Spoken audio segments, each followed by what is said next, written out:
Part 1. The Echoes of Epsilon Prime.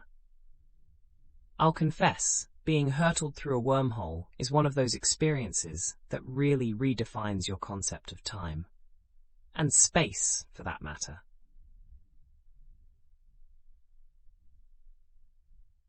The edges of reality blur into a kaleidoscope of colors that shouldn't exist, and I clutch the controls of my battered freighter, the Silver Sparrow, as though my life depended on it, which it does. My navigator, a brilliant but eccentric AI named Emphas Zephyr, chirps into my earpiece with what I swear is a hint of amusement. Approaching the Epsilon Prime system, prepare for bumpy emergence. I manage a dry chuckle, though my pulse is racing. You always know how to reassure a guy. The Emphas Silver Sparrow shudders violently as we burst through the other side of the wormhole, tossed into Epsilon Prime like a pebble skipping across a pond.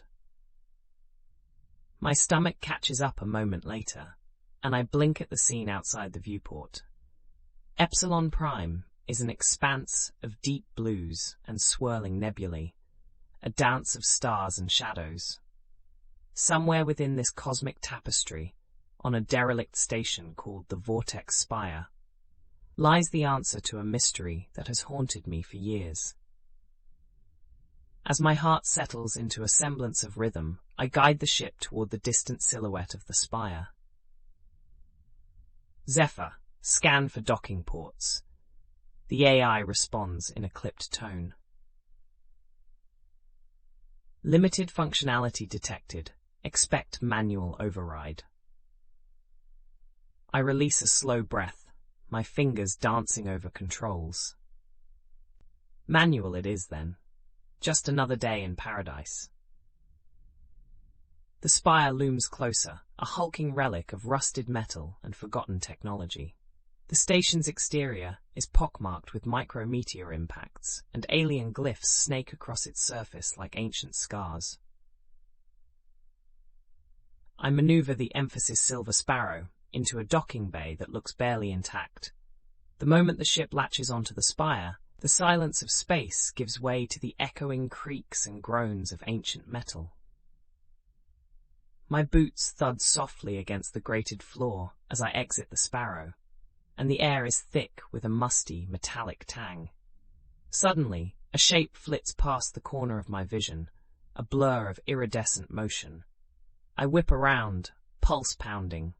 Nothing. Probably just a trick of the light. I press on, through corridors that twist and turn in nonsensical patterns, as if the station's architects had a penchant for mazes. Just when I'm beginning to think I should have left a trail of breadcrumbs, I stumble upon a central chamber. It's vast and filled with defunct consoles, their screens dark but for the occasional flicker. The heart of the spire, yet lifeless. Or so I thought. From the shadows, a creature emerges, not humanoid, but feline in grace, its body shimmering like a living hologram. It regards me with eyes that seem to contain the universe itself. State your purpose, it demands in a voice like chiming bells. The words resonate directly in my mind, bypassing the need for sound. I swallow hard, acutely aware of the weight of my mission. I'm seeking the emphasis source, the power rumored to be hidden here. The creature blinks, a slow, deliberate gesture. The emphasis source is not for the taking. It is a emphasis choice, not a possession. I blink in confusion, questions swirling like a tempest in my mind. Before I can respond, the chamber trembles violently, and alarms blare to life, their shrill cries reverberating through the station. The spire's automated defenses, dormant for eons, have suddenly awakened. I dash back through the corridors, the creature's words echoing. The source is a choice. Behind me, the walls pulse with energy, and I can feel the humming threat of the Spire's ancient weaponry being primed to eliminate intruders. Reaching the docking bay, I throw myself into the cockpit of the Silver Sparrow and punch in the launch codes. Zephyr, I need those shields up. Now! The AI whirs in response, and the ship's shields flare to life, just as a volley of energy bolts streaks past us, painting the space beyond in brief flashes of deadly light. We shoot out of the station, the Spire's defenses trailing us like angry bees. Each evasive maneuver is a dance with destruction, the ship groaning under the strain. Finally, the Spire fades into the void behind us, and I let out a breath I hadn't realized I was holding. Sweat beads on my forehead, and my heart thunders in my chest. Zephyr's voice, ever the epitome of calm, cuts through the tension. I would suggest recalibrating your expectations on Paradise, Captain. I bark a laugh, more relief than humor. Noted, Zephyr. Noted. As the Silver Sparrow journeys deeper into the uncharted reaches of Epsilon Prime, I can't shake the feeling that the creature's words were more than a cryptic warning. The emphasis source is a choice, it had said. I glance at the starry expanse ahead. Whatever that choice entails, I have a feeling it'll change everything. Part 2. Shadows of the Celestial Abyss. Space stretches out before us, an infinite canvas of stars and shadows. And here I am, sitting in the captain's chair of the Silver Sparrow, feeling like a speck of dust in the grand scheme of things. My mind is a whirl of thoughts about the Spire, the enigmatic creature, and the ominous message still echoing in my skull. The source is a choice. Zephyr hums softly in the background, a comforting presence amidst the cosmic silence. Captain, we're receiving unusual sensor readings from the nearby nebula. I lean forward, my curiosity piqued. Unusual how? Localized gravitational anomalies, Zephyr replies. They suggest structures of significant mass are hidden within the nebula. I contemplate the information, tapping a finger absently against the console. Well, we're not exactly going anywhere just yet. Let's check it out. Our trajectory shifts, and the emphasis Silver Sparrow glides toward the nebula, its tendrils reaching out like ghostly fingers. As we draw closer, the ship's exterior shimmers with the nebula's gossamer light, casting ethereal reflections across the cockpit. The air feels charged with expectation, and I can't help but feel as though the nebula itself is watching us, waiting. Soon, we breach its shimmering veil, and a breathtaking sight unfolds before my eyes. Hidden within the nebula's heart are colossal constructs, vast rings of alien material, suspended in space, each orbiting a central core pulsating with energy. They remind me of gyroscopes, endlessly spinning in a dance beyond my comprehension. Zephyr whistles appreciatively. I'll admit, Captain, even I find this intriguing. I allow myself a wry smile. That's saying something, coming from you. As the ship edges closer, I notice the rings are not static. They shift and morph, opening passages that tease the possibility of entry. My heart skips. Could this be linked to the source? Then, unexpectedly, a ship materializes from the shadows, its design unlike anything I've encountered. It's sleek and iridescent, undulating with a fluidity that seems more organic than mechanical. I increase our scans, searching for any sign of hostility. Zephyr, are we expecting company? No known signatures, Zephyr reports. But its trajectory suggests interest in the same objective. The alien ship moves with deliberate grace, and moments later, a communication request flashes on our console. My instinct screams caution, but this is a moment I can't pass up. I accept the request. A voice, soft yet commanding, fills the cockpit. Greetings, traveler. You seek the abyssal core, do you not? The statement takes me off guard, though I bury my surprise beneath a veneer of confidence. Depends on who's asking. There's a pause, as if they're considering their next words carefully. I am called Arin, a seeker of truths hidden in shadow. Our goals may align.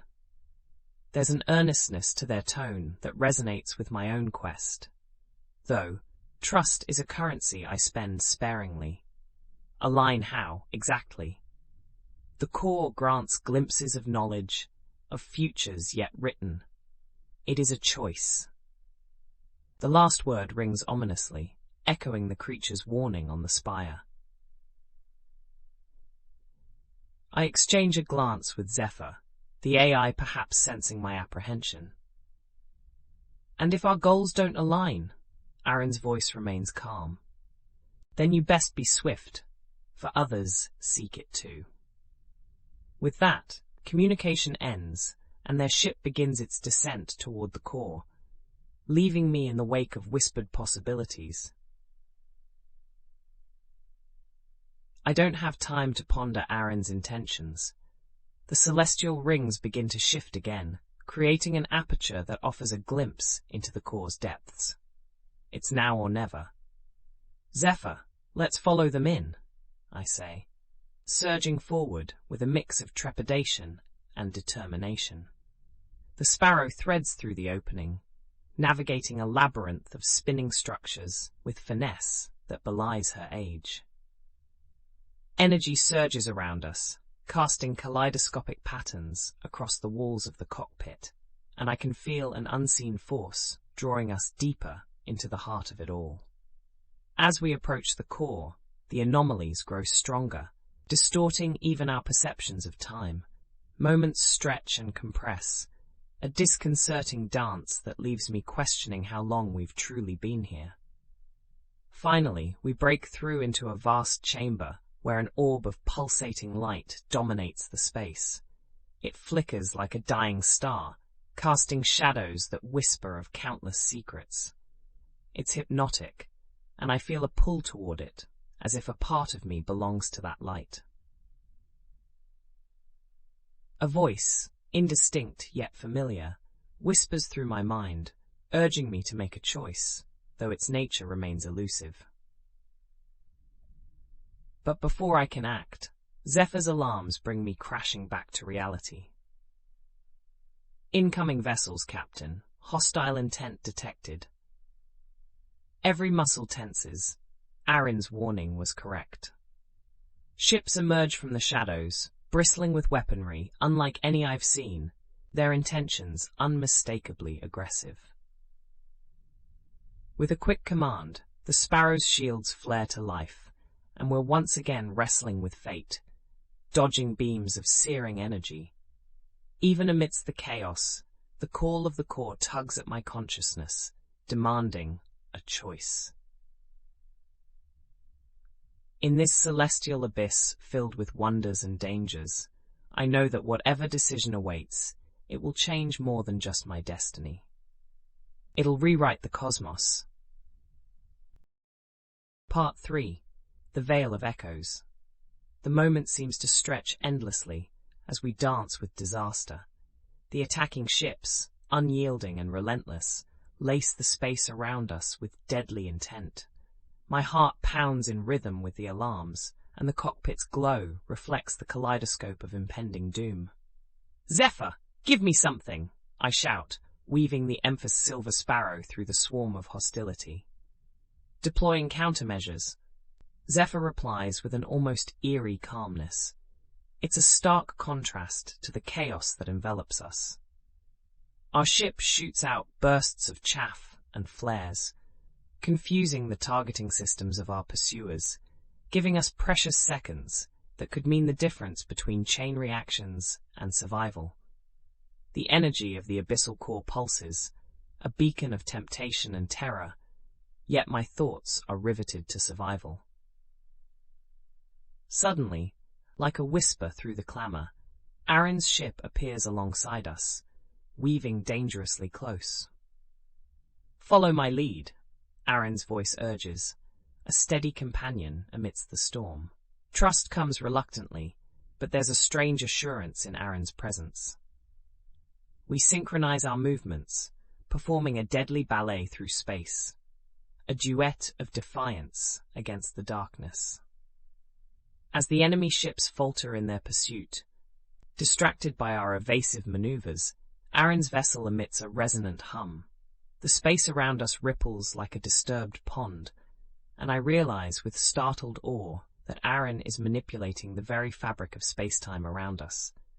The ships flicker, their coordination disrupted. Seizing the opportunity, we race toward a corridor opening within the celestial rings, an escape route hidden in plain sight. Breathless, we emerge from the gauntlet into a region of stunning clarity. The nebula parts to reveal a tranquil expanse, a stark contrast to the chaos we've left behind. I release a breath I didn't know I was holding, tension seeping from my muscles. "Remind me to send you a thank you card, Arin." There's a soft chuckle over the comm. "No need. But there's something you should see." We drift toward a structure I hadn't noticed before, hidden by the nebula's shifting hues, a colossal archive of some kind, crafted from the same alien material as the rings, but tempered with a regal elegance. Its surface is etched with swirling patterns that seem to move and shift, whispering of ancient knowledge. Once docked, the airlock hisses open, revealing an interior bathed in soft, muted light. The air is cool and fragrant, as if infused with the breath of history itself. Arin stands waiting, their form indistinct yet comforting, a cloak of shimmering light around them. "Welcome to the Archive of Echoes," they say, gesturing expansively. "What is this place?" I ask, my voice echoing off the high arches. "A vessel of memories," Arin explains. "Here, you will find echoes of choices once made, and the paths they carved into reality." The weight of their words presses upon me, the significance resonating deep within. Choices, the very foundation of destiny. As we move deeper into the archive, the air hums with softly murmuring voices. I feel as though I'm walking through the dreams of the universe itself. Suddenly, a holographic projection flickers into existence before us, a vision of a bygone era, where beings of light and shadow wove the tapestry of time.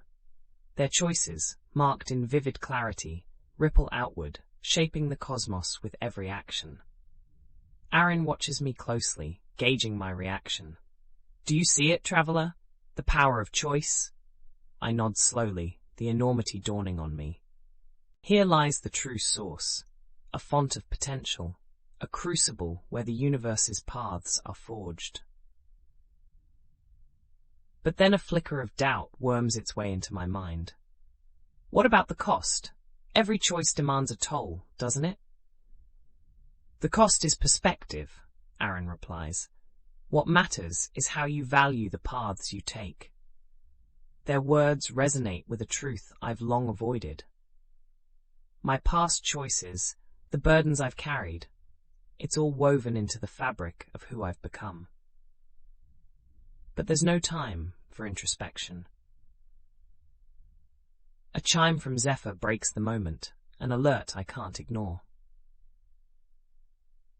"Captain, sensors indicate the hostile ships are regrouping. We must depart, swiftly."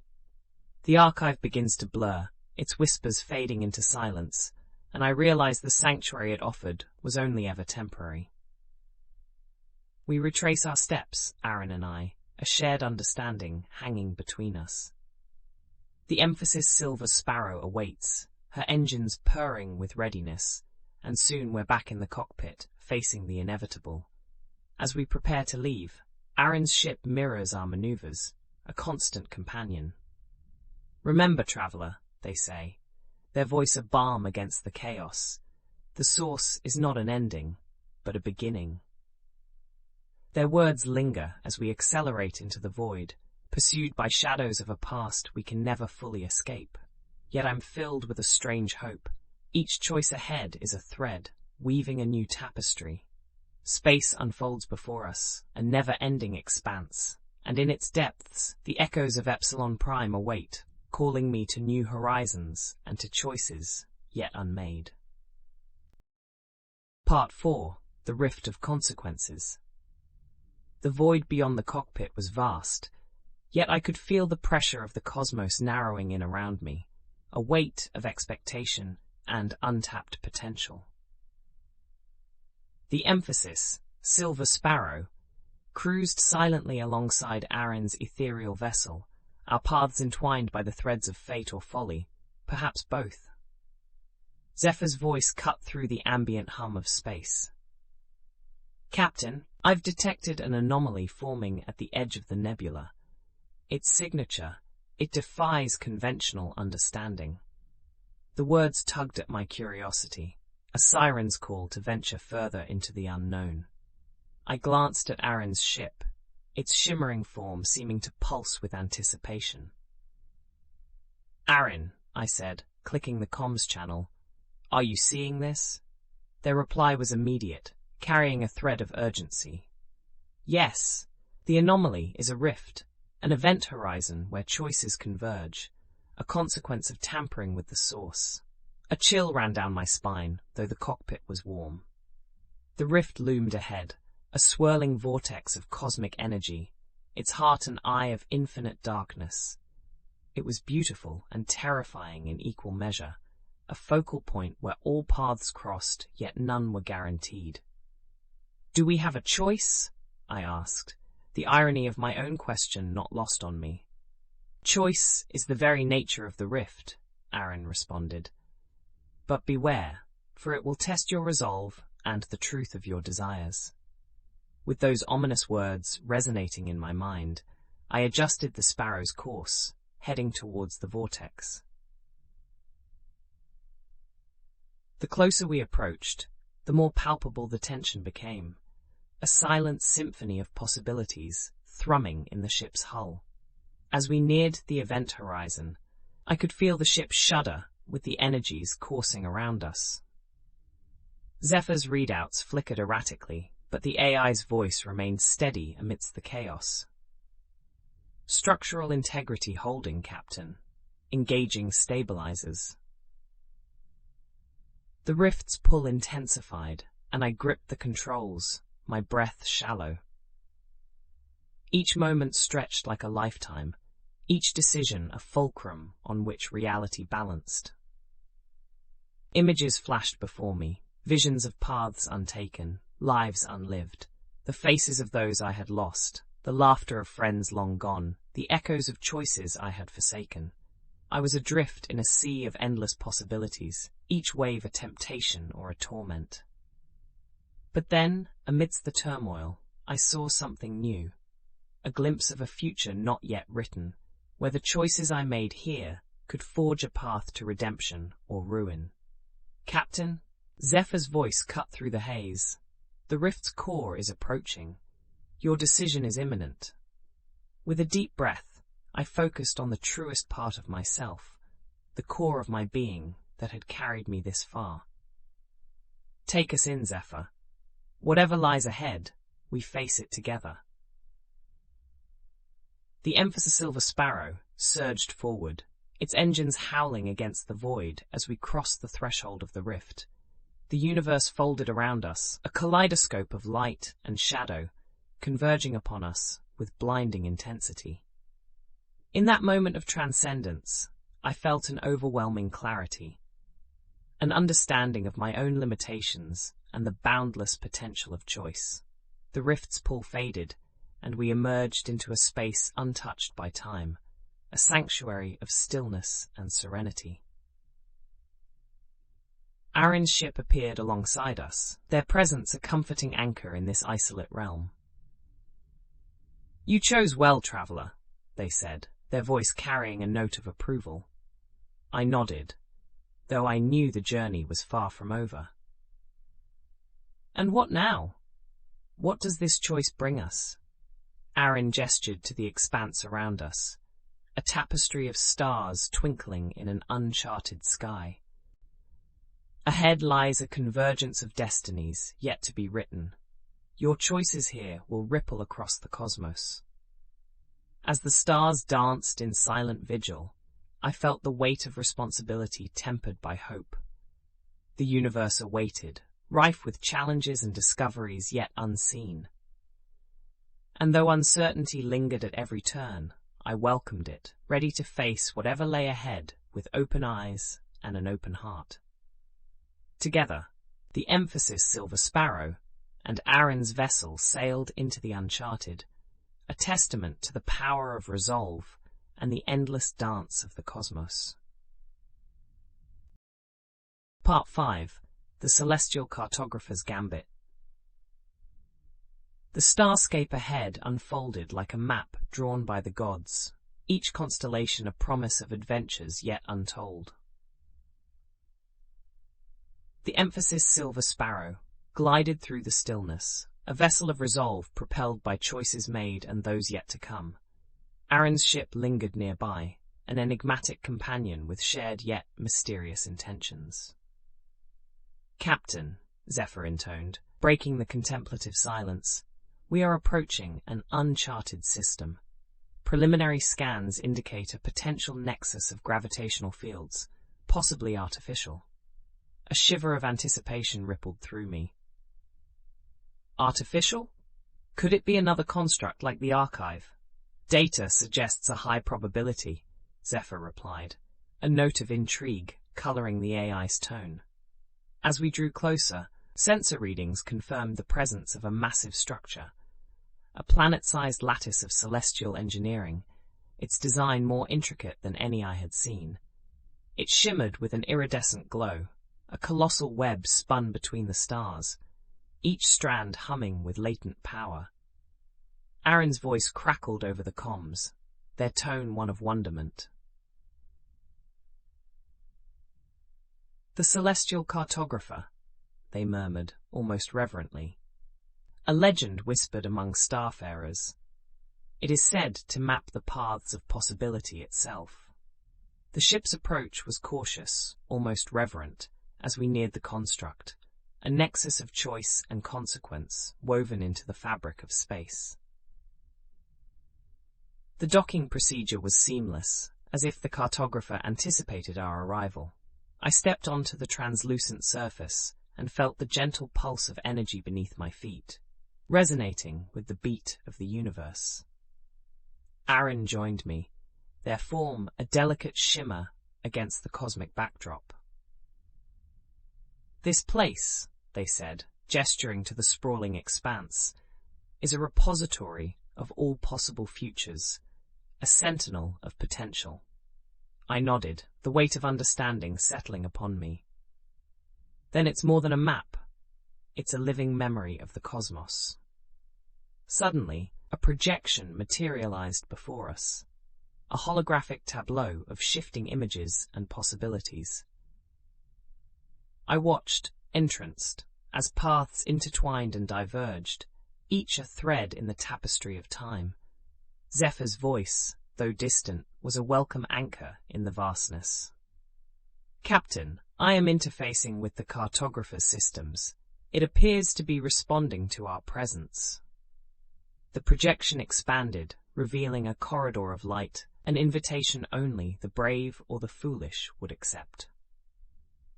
With a shared glance of determination, Arin and I moved forward, stepping into the unknown.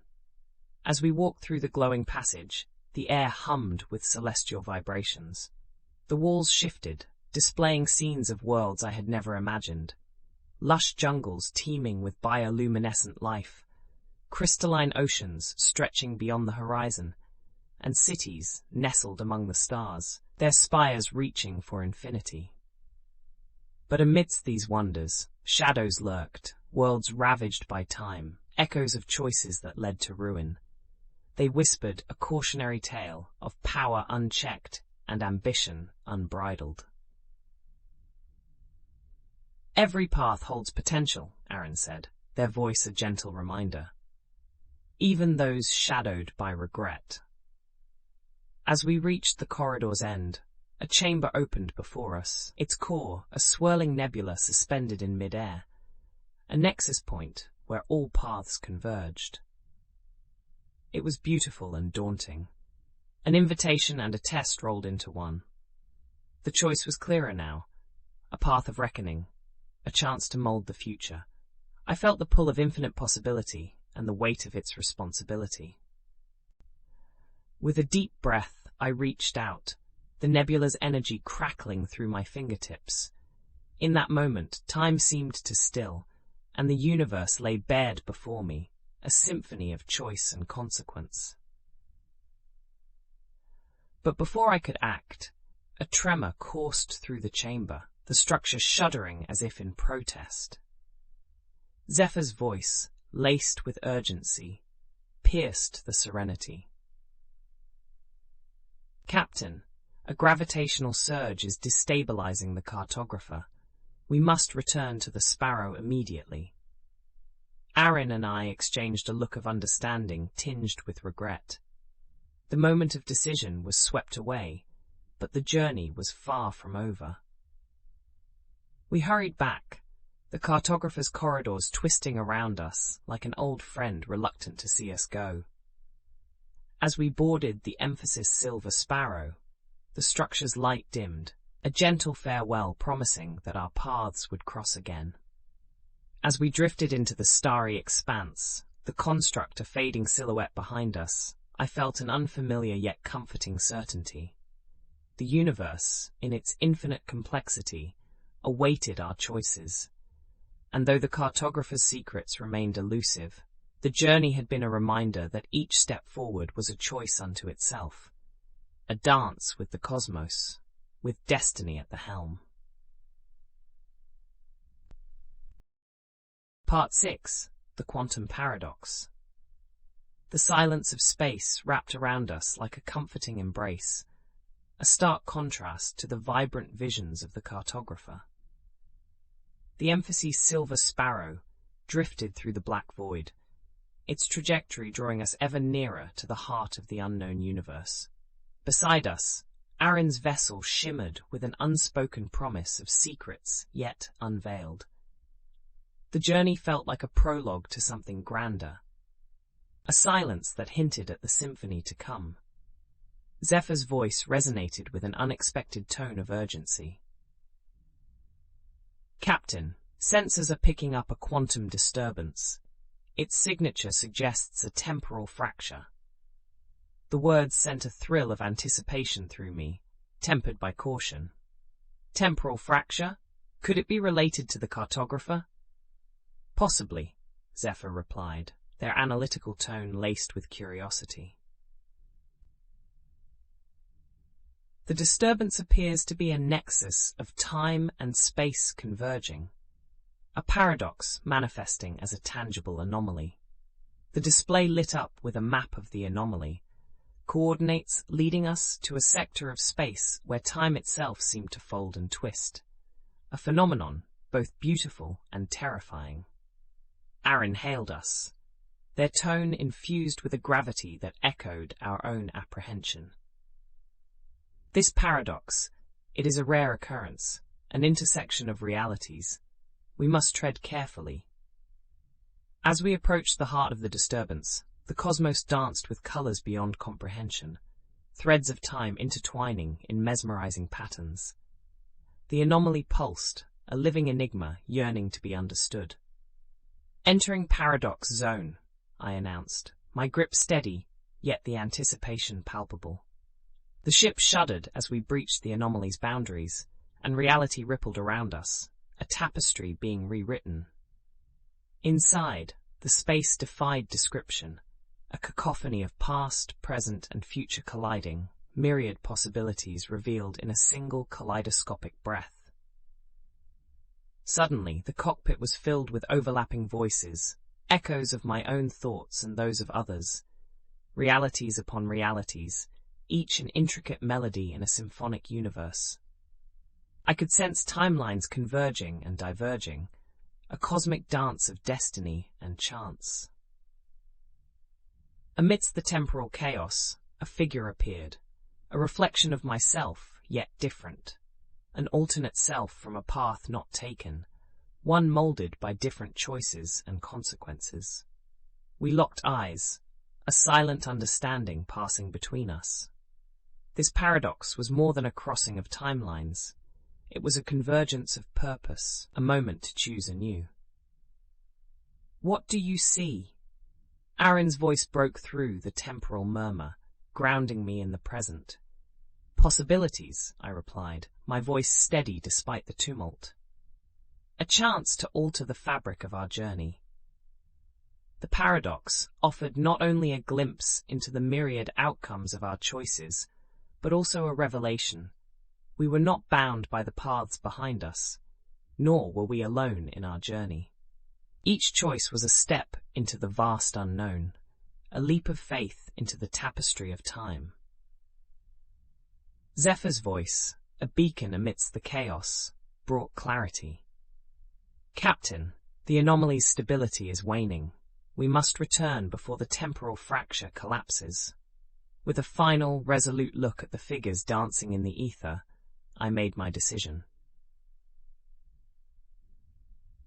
We're leaving, but we take with us the knowledge that choices don't define us. We define them. The emphasis Silver Sparrow responded with a graceful pivot, drawing us back through the swirling vortex of possibilities. The temporal veil shimmered one last time before collapsing, the universe settling into its familiar rhythm. As we emerged from the paradox, the stars greeted us with their eternal constancy. The experience lingered in my mind, a testament to the power of choice and its echoes across time. Beside us, Arin's ship glided through the void, a steadfast companion in our shared odyssey. Their voice carried a note of approval, a shared acknowledgement of the journey's significance. The paradox has shown us that the universe is as much possibility as it is certainty. Together, we drifted onward, embracing the uncertainty of our path with newfound resolve. The universe awaited, an open canvas for the choices we had yet to make, and the destinies we would carve upon its stars. Part 7. The Dawn of Resonance. The fabric of space whispered with a newfound harmony, the echoes of the paradox still reverberating through the ship's hull. With each passing star, I charted our course by intuition and instinct, guided by the revelations carved into my soul by encounters past. The emphasis Silver Sparrow sailed through a sector of space unknown and untouched, where the starlight sang a melody of promises yet kept. Zephyr, ever the sentinel of our journey, detected a faint signal, an unfamiliar resonance broadcasted in a language not of words, but of frequencies. "Captain," Zephyr intoned, "I am receiving a transmission. It matches no known communication protocols." Intrigued, I leaned forward, my fingers dancing over the console to enhance the signal. The cockpit filled with a haunting symphony, notes woven with emotion, a song that stirred something innate within me. Arin's ship remained in tandem, their presence a silent affirmation of our shared exploration. I opened the comms, my voice tinged with curiosity. "Arin, are you hearing this?" "Yes," came the reply, their tone contemplative. "It is the song of the celestial chorus, a harmonic beacon from a world known as Lyran." The resonance beckoned us, a siren call that promised answers and enigmas alike. I set our course for the source, a distant star that pulsed with the music of the spheres. As we neared our destination, a planet emerged from the starlit shadows, its surface a tapestry of crystalline formations that glimmered in the cosmic twilight. Lyran was a world where sound and light intertwined, a symphony of nature's design. The descent onto Lyran's surface was as gentle as a whisper, the emphasis Silver Sparrow, settling amidst a landscape of ethereal beauty. The air shimmered with melody, each breath a note in the world's eternal song. We disembarked, and the ground beneath our feet resonated with a gentle hum. The inhabitants of Lyran greeted us, beings of pure energy, their forms shifting like the notes of an unseen melody. Their presence was a manifestation of harmony, an embodiment of the universe's most profound truths. One of them approached, their light vibrating in tandem with the world's rhythm. "Welcome, travelers. You have heard the call and answered. Here you shall find clarity." I nodded, my heart quieted by their tranquil aura. "What is this place?" I asked, entranced by their luminescence. "This is the nexus of resonance," they replied, their voice a soothing chord. "A place where the discord of the universe finds balance, and all frequencies converge." As we wandered through the crystalline landscape, each step resonated with the echoes of time. The air was alive with a symphony of existence, and I felt the weight of the universe's choices lifting, replaced by the gentle understanding of interconnectedness. Arin moved beside me, their luminescent form complementing the world's radiance. "This is more than a world. It is a testament to the harmony that can be achieved through understanding." We found ourselves at the center of the nexus, a place where all paths met, and the air shimmered with potential. I could feel the energy coursing through me, each note a thread in the tapestry of destiny. The Lyran beings gathered around us, their voices harmonizing into a melody that spoke of unity and purpose. The song resonated with my very essence, a reminder that every choice was a note in the universe's symphony. "This is the gift of Lyran," the beings intoned, "to see beyond the discord and to find the harmony within." With each passing moment, the world's music wove through me, offering clarity and insight. The journey had not ended, but transformed, the possibilities unfurling like the petals of a cosmic flower. As we prepared to leave Lyran, the beings bestowed upon us a parting song, a melody of hope and endless horizons. We returned to the Silver Sparrow, the music echoing in our hearts and guiding us into the vast expanse. The universe lay before us, an open canvas filled with infinite compositions waiting to be played.